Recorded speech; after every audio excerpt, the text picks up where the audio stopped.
नमस्कार साथियों, स्वागत है आपका हमारे YouTube channel GK exam trick में। दोस्तों, आज के इस वीडियो के अंदर हम बात करने वाले हैं हमारे अगले टॉपिक दैनिक पाठ योजना का जो हमारा क्रम चल रहा है। आज 13वां वीडियो है। इससे पहले जो 12 वीडियो है वो चैनल पर अपलोड कर चुके हैं। आज का टॉपिक है दहन, जिसके बारे में हम दैनिक पाठ योजना का निर्माण करेंगे। तो देख लेते हैं दोस्तों किस प्रकार से दैनिक पाठ योजना बनाई जाएगी। तो चलिए शुरू करते हैं। देखिए दोस्तों, सर्वप्रथम आपको उद्देश्य लिखने हैं इस प्रकार के कॉलम बना के। सामान्य उद्देश्य, विशिष्ट उद्देश्य। तो सामान्य उद्देश्य में 2 उद्देश्य लिखने हैं। प्रथम उद्देश्य है कि छात्रों में विज्ञान के प्रति रुचि विकसित करना। दूसरा है छात्रों को दैनिक जीवन में उपयोगी बनाना। दोस्तों, जैसा कि देख रहे हो, सामान्य उद्देश्य लिखने हैं सर्वप्रथम, फिर लिखने हैं विशिष्ट उद्देश्य। तो चलिए देख लेते हैं विशिष्ट उद्देश्य को भी। आप नोट डाउन करते जाइएगा ताकि आपको भी समझ में आ जाए। अगले हैं अपने विशिष्ट उद्देश्य। विशिष्ट उद्देश्य को सभी को एक साथ में नहीं देख पाएंगे, तो अलग अलग देख लेते हैं। सर्वप्रथम है विशिष्ट में ज्ञानात्मक, फिर अवबोध, फिर ज्ञानोपयोग। 3 उद्देश्य पहले देख लेते हैं, फिर 2 उद्देश्य और बचेंगे। पहला है छात्र अध्ययन का प्रत्यय स्मरण कर सकेंगे और छात्र अध्ययन का प्रत्यय ज्ञान कर सकेंगे। अध्ययन टॉपिक है और इसके 2 उद्देश्य हैं। अवबोध में इसमें है प्रकार की व्याख्या कर सकेंगे और नियंत्रण समझ सकेंगे। ठीक है, इस तरीके का आपको लिखना है जैसा आपको दिख रहा है, और आप नोट डाउन भी कर लीजिएगा। फिर है ज्ञानोपयोग में छात्र अध्ययन का महत्व जीवन में उपयोग कर सकेंगे। फिर है अगला, छात्र अध्ययन को प्रभावी करने की सूची तैयार करना सीख जाएंगे। ठीक है, आगे चलते हैं। अगले उद्देश्य 2 और हैं।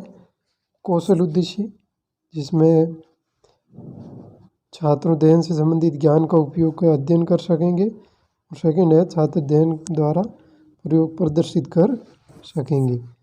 5वां है अभिरुचि, इसमें आवेश के विषय में ये रुचि ले सकेंगे। इस तरीके का आपको लिखना है। चलिए दोस्तों आगे बढ़ते हैं। अगला पॉइंट है सहायक सामग्री। सहायक सामग्री में आपको चौक, डस्टर, लपेट फलक, संकेतक, कक्षा उपयोगी सामग्री का प्रयोग करना है।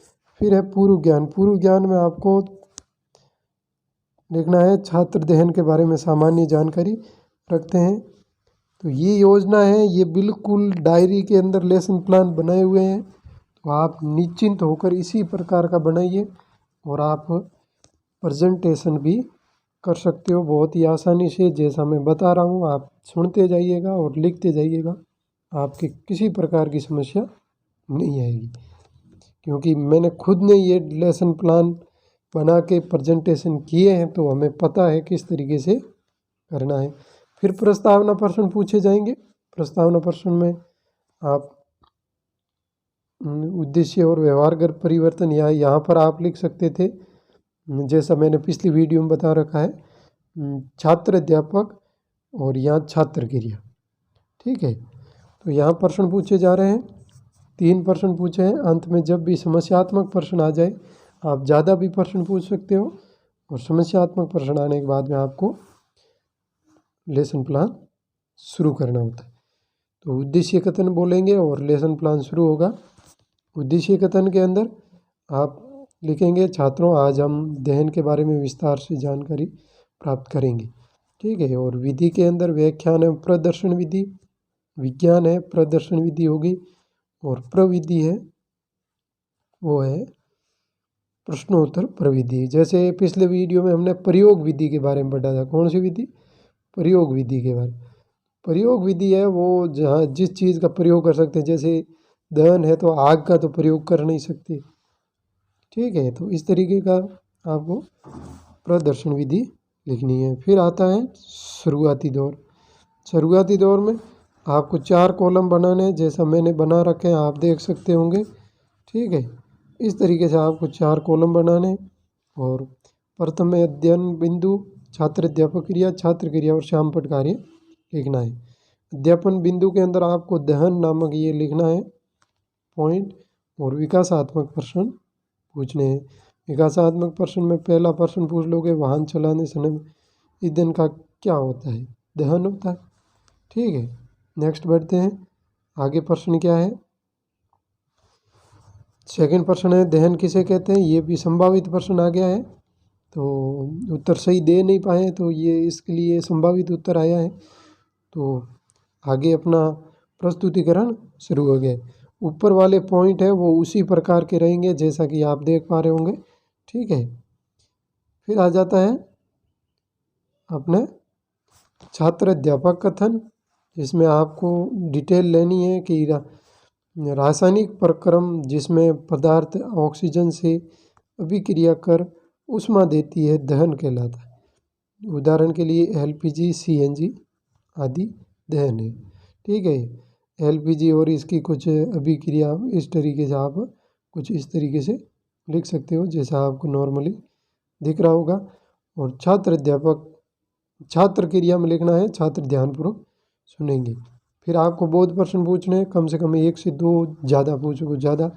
जिस पदार्थ का दहन होता है उसे क्या कहते हैं? दहन या ईंधन, दाह या ईंधन। और सेकंड प्रश्न है ऑक्सीजन का सूत्र क्या है? O2। ठीक है,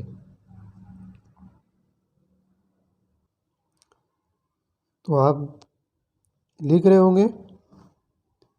आगे बढ़ते हैं। आगे आ जाता है विकासात्मक प्रश्न दोबारा, क्योंकि सेकंड पॉइंट लग चुका है दहन के प्रकार। विकासात्मक प्रश्न फर्स्ट और सेकंड में संभावित उत्तर, और अपने को फिर से प्रस्तुतिकरण करना है। किस तरीके से प्रस्तुतिकरण करता है देखते हैं। इस प्रकार से आपको प्रस्तुतिकरण देना है कि गैस स्टोव को जलाने पर गैस तेजी से जलने लगती है और ऊष्मा में प्रकाश जलन करती है, इस प्रकार तीव्र दहन होता है। ठीक है, विद्यार्थी ध्यानपूर्वक सुनेंगे, ये प्रस्तुतिकरण में लिखना है। आगे क्या प्रस्तुतिकरण है? आगे प्रस्तुतिकरण है, दिख रहा होगा तो, दहन वह प्रकार जब पदार्थ स्वतः जलने लगे, स्वतः दहन कहलाता है। ठीक है, और आकस्मिक अभिक्रिया होने से ऊष्मा ध्वनि पैदा होती है, वे अभिक्रिया विस्फोट कहलाती है। ऊष्मा, प्रकाश व ध्वनि पैदा होती है, वो विस्फोट कहलाती है। नॉर्मली थोड़ा सा फोटो कैप्चर में समस्या हुई है। बाद में आता है बोध प्रश्न, तो मैंने सुना दिया है, आप दोबारा सुन लीजिए। बोध प्रश्न में हमने एक बोध प्रश्न पूछा है कि कोयले की खदान में आग लगना किस प्रकार के देन है? तो वो स्वतः घर्षण के कारण आग लगती है। मूल्यांकन प्रश्न देखते हैं। जैसे फर्स्ट प्रश्न है, आग उत्पन्न करने के लिए आवश्यक है, क्या आवश्यक है? उपरोक्त सभी। बिजली का गिरना किस प्रकार का देन है? आकस्मिक, मतलब स्वतः। और ज्वलनशील पदार्थ किसे कहते हैं? और O2 आग को बुझा देती है, सत्य या असत्य है? असत्य है, क्योंकि O2 ज़्यादा जलाती है। उसके बाद में आ जाता है गृह कार्य और डिटेल। गृह कार्य में एक प्रश्न दिया है, जैसा कि आप देख रहे होंगे, जैसा कि आप देख रहे होंगे कि दहन किसे कहते हैं, इसके कितने प्रकार होते हैं, समझाना है। फिर ये डिटेल आ जाती है। ओरिजिनल डायरी, मतलब रियल डायरी में बना हुआ, इसलिए ये है। दिनांक है, कक्षा, विषय, प्रकरण, विषय अध्यापक के हस्ताक्षर है, वो इस प्रकार से आपको भरनी है।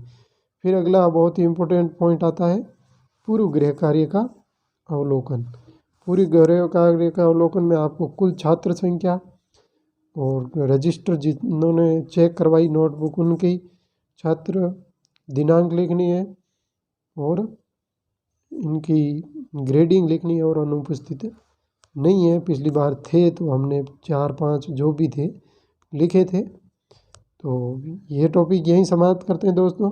मिलते हैं अगले वीडियो के अंदर, जो हमारा 14वां वीडियो होगा विज्ञान लेसन प्लान से संबंधित, क्योंकि हिंदी लेसन प्लान से संबंधित हमारे 17 वीडियो बन चुके हैं, तो उसको एक बार हमने रोक रखा है।